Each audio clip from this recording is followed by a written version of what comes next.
No vídeo de hoje eu vou falar para vocês 4 passos para você sair das dívidas mesmo que você ganhe pouco.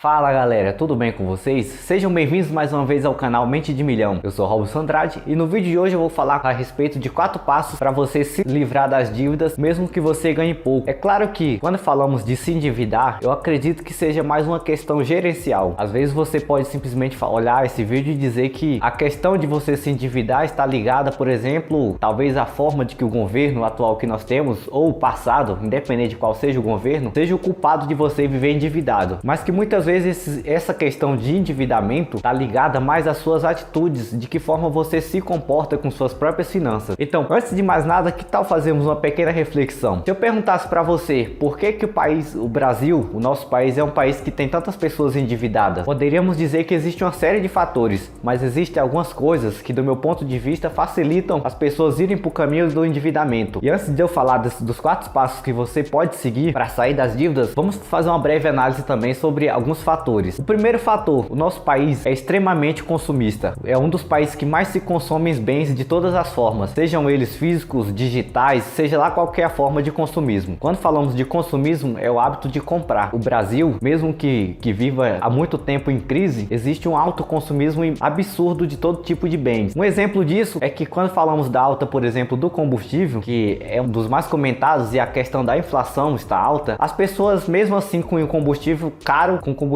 alto, as pessoas continuam consumindo e pagando por isso. Outra coisa que parece meio estranha é o fato dos automóveis, por exemplo, estarem cada vez mais caros, mesmo sendo usado, e a demanda e a procura ser grande da mesma forma. Um motivo pelo qual os automóveis também se valorizam e aumentam de preço. É a questão da ordem e da demanda, né? Que é quando se tem uma grande procura e uma pequena quantidade para suprir essa procura, os preços se elevam para que menos pessoas estejam motivadas a comprar. É teoricamente isso. Outra questão que também influencia nos endividamentos em geral, a péssima educação financeira que nós temos. É claro que não aprendemos nada, na verdade não aprendemos nada nas escolas sobre educação financeira. De que formas as pessoas aprendem, por exemplo, a fazer o dinheiro trabalhar para elas? Ou de que forma os juros compostos ou os juros afetam a sua vida financeira? Afinal, a educação financeira é justamente você usar o dinheiro, entender de que forma você pode usar o dinheiro, não só para te livrar de dívidas, mas para realizar objetivos e realizar sonhos. Que seria uma boa opção se nós estivéssemos em um país onde o estudo da educação financeira, mesmo que o básico do básico, fosse mostrado nas escolas. Com certeza as pessoas cresceriam e se educariam financeiramente e evitariam viver endividadas, o que no caso só favorece a uma certa classe. Quando se tem pessoas endividadas, existe uma certa classe de empresários que vão se favorecer em cima disso. Outra coisa que também favorece, por exemplo, o endividamento, as pessoas entrarem em dívida, é simplesmente a facilidade de crédito. O nosso país, existe uma política de ceder crédito às pessoas, mesmo que não conte, né? É claro, com a quantidade que você ganha. Por exemplo, eu posso ter um limite de crédito muito maior do que quem recebe mais do que eu. E isso é o que favorece, pois querendo ou não,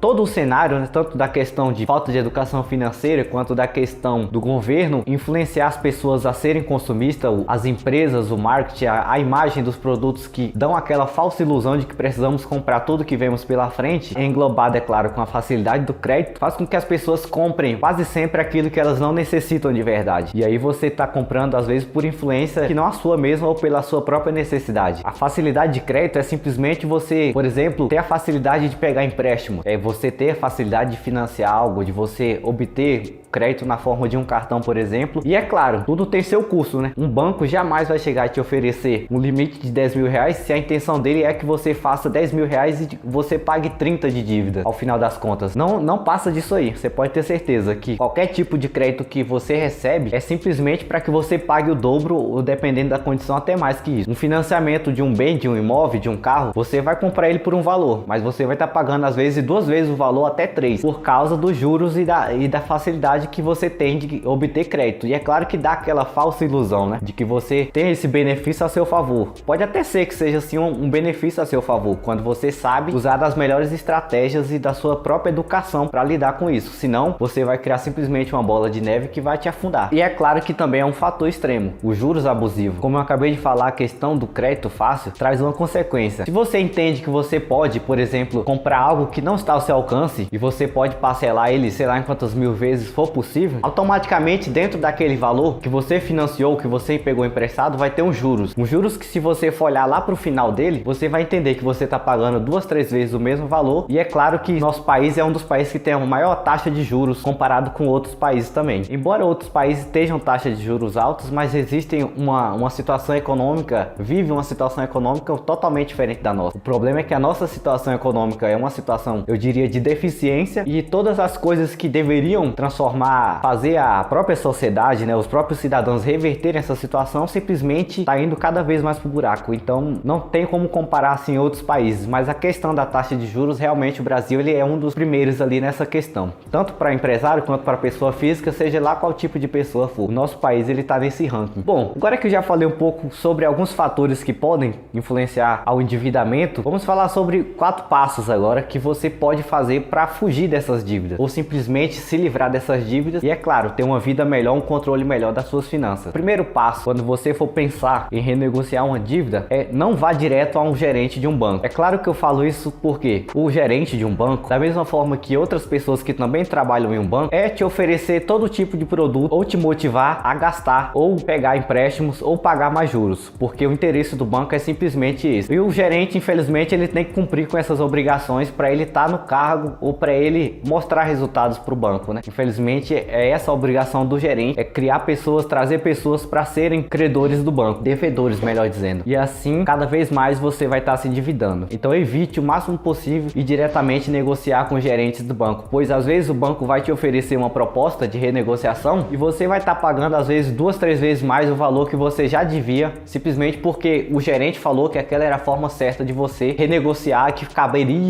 caberia no seu bolso. Então tomem cuidado nesse aspecto. Outro passo, sempre que você for renegociar uma dívida, faça aquele pequeno planejamento. Veja quais dívidas, se você tem muitas dívidas, quais dívidas você pode pagar à vista. Não existe forma melhor de renegociar nada ou de comprar algo do que à vista. Existem outras formas aí, mas eu acredito que à vista seja a melhor delas. Então, se você for renegociar uma dívida, tome cuidado com as propostas que estão te oferecendo. Por exemplo, se você deve R$1.000 e aí vão te oferecer uma proposta que você paga esses mesmos R$1.000 em 48 vezes. Só que no final dos 48 vezes, que daria 4 anos pagando uma dívida de R$1.000, você vai estar pagando 4, 5 mil reais ou até mais que isso. Então não faria sentido nenhum para você ingressar em uma renegociação desse tipo. Então é algo que as pessoas têm que ter, por exemplo, tem que ter a noção, quando for analisar, renegocio ou não renegocio. Se você realmente tiver um desconto e isso ficar nítido para você, aí sim você pode renegociar e sempre renegociar no menor quantidade de parcelas possível. Pois como eu acabei de comentar agora há pouco, o objetivo de um banco ao renegociar qualquer coisa com você ou qualquer tipo de instituição financeira é fazer você pagar sempre mais e mais e mais juros. Não fuja dos juros, fuja da renegociação com juros abusivos. E o terceiro passo, nunca faça uma dívida para quitar outra dívida. Ou seja, não faz sentido nenhum eu ter uma dívida e eu simplesmente ir buscar outra dívida para quitar essa dívida, pois assim eu não vou sair do ciclo de dívidas nunca. Eu simplesmente vou estar trocando um por um. Teria uma dívida, paga outra dívida. Não faz sentido eu pagar uma dívida e simplesmente fazer outra às vezes maior do que aquela e continuar me endividando. É melhor você se planejar, às vezes,